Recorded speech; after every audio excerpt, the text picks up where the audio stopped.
Short but sweet is a pretty appropriate way to describe 2001's Max Payne. It's also a good way of describing the new sequel.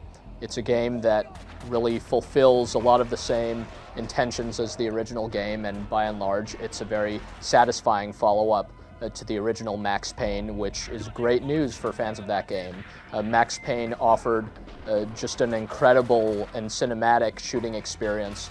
It was a little on the short side, but I think history has shown that it was just a really top-notch action game. Other games have tried to do what Max Payne did since then, but haven't really succeeded, not until now anyway, with the release of Max Payne 2, The Fall of Max Payne. It's once again a moody and dark tale styled after kind of pulp detective novels or graphic novels.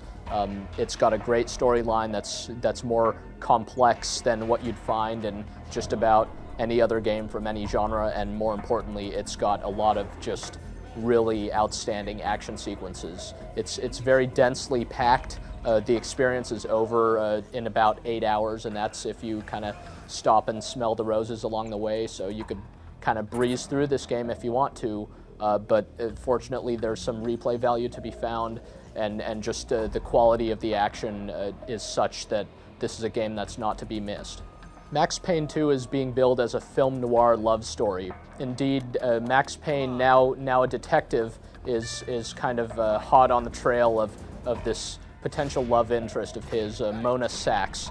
There's plenty of romantic tension between them, and the two characters are established pretty well through the frequent use of these graphic novel style cutscenes in between the levels. And all in all, this is a story that wraps up a lot of what was started in the first game and just contains numerous twists and turns. In fact, early on you might not really know what's going on, especially if by some chance you didn't play the first game. However, one of the real testaments to the storyline is upon replaying the game, a lot of things that maybe weren't clear at first will start to become clearer, and actually this helps give the game more replay value. After you finish the game once, you do unlock higher difficulty modes as well as a few other modes of play to give the game some extra life. Going through the story for a second time gives you some more perspective on the characters, and really the story sequences and the action in general is so well done that it's certainly worthwhile. The story of Max Payne was memorable, but obviously the most important thing about the game was the action itself, and Max's unique ability to enter into bullet time, to be able to aim and shoot in slow motion and gain this big advantage over his enemies. Bullet time is actually quite a bit different in Max Payne 2 than it was in the original game. It gives the game a different feel now than the first one had, and that helps make this sequel feel like it's not just more of the same old thing. It's definitely got a different tone to the action. Basically, now you're less reliant on the shoot-dodge maneuver where Max dives sideways and blows guys apart while he's doing so.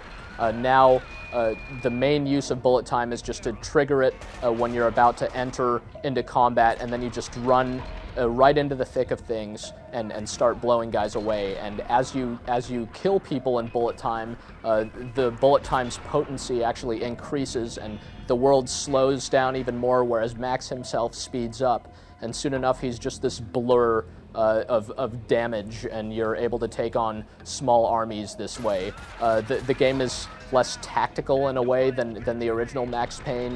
Your primary strategy is just to run in and start blazing, and you know that maybe isn't a realistic tactic for a guy who's heavily outgunned, but it sure lends itself to some pretty insane and intense gun battles.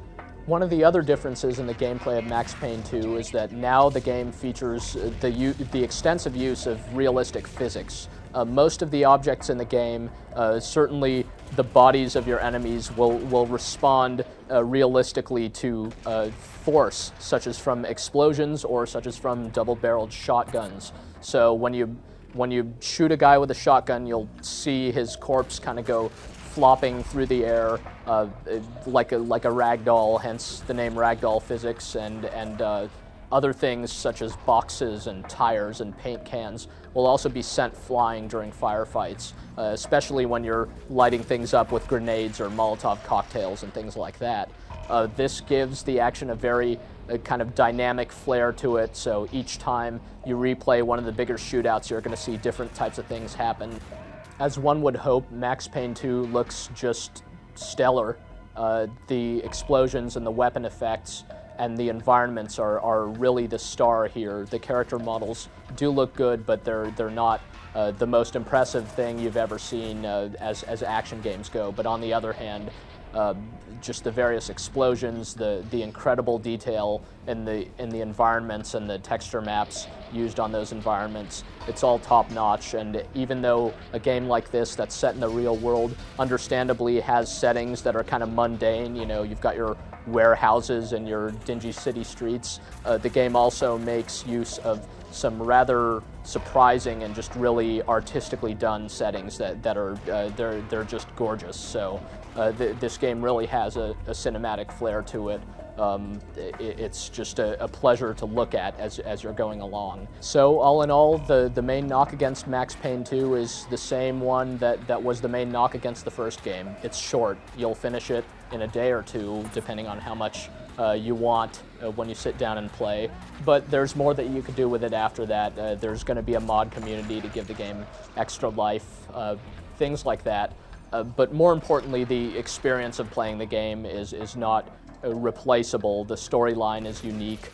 The action is just spectacular. So as long as you go into it knowing that you're not going to be playing it for weeks, you will get absolutely your money's worth out of Max Payne 2. It delivers easily one of the finest shooting experiences so far this year.